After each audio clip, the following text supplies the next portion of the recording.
Hi everyone, Ronan Unchained, and I'm here to do a mini review of the first 5 episodes of Netflix, The Sandman. I should have done a few reactions for a couple of these episodes. It would have been nice, but I'll say this.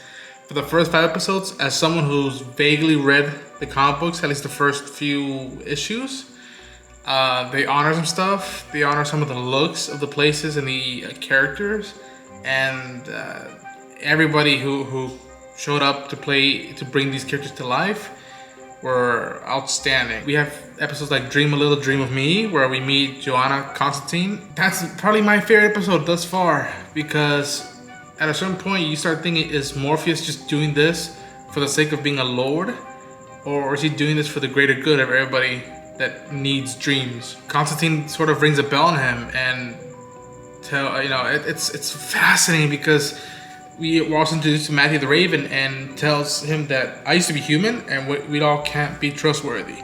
And yet you see how Joanna's closed off herself from society, how she's got a chip on her shoulder, and yet you find very, very human moments with her, and what Morpheus can lend to that while he still seeks his pouch. And then we go to A Hope in Hell, where we introduce Lucifer, Morningstar, with Gwendolyn Christie, she's a goddess.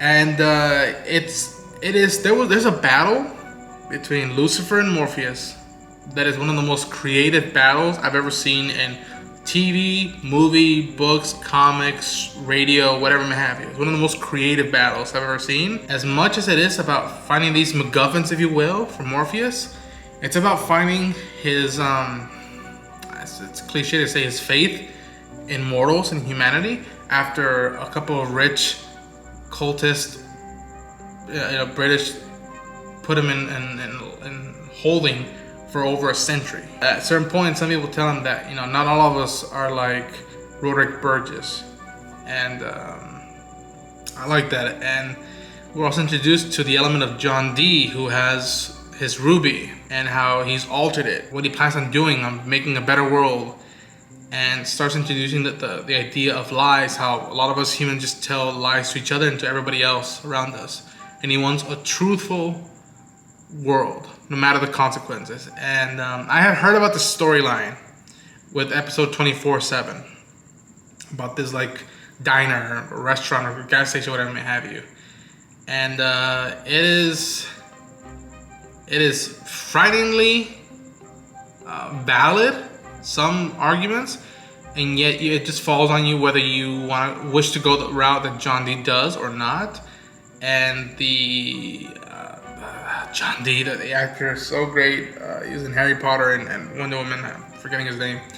And yet everybody, the rest of the cast in the diner, oh man, they were so, it was awesome. And yet they stood out from each of themselves, and at a certain point starts getting twisty and kinky, and then freaky by the end. And this is a good idea about the truth, or the dreams we have for each other, and how we I don't know, it's fascinating how, again, I don't know how deep, for Sandman purists, you tell me if the comic goes that way or dial up to 11, but I like that this show's bringing up this stuff, because I'm like, at one point John Dee does have a point in this stuff, but there's something nice about each of us having a hope or dreams to aspire, not wanting to be ourselves. For example, there's one about a lady who works in a diner, and she's the sweetest lady there, wants to be a writer, and I don't know, there's a relationship of being wanted and loved and seen,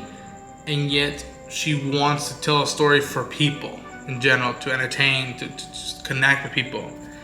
And I found that really, really, really good. But as of right now, episode 3, Dream a Little Dream of Me, is my favorite.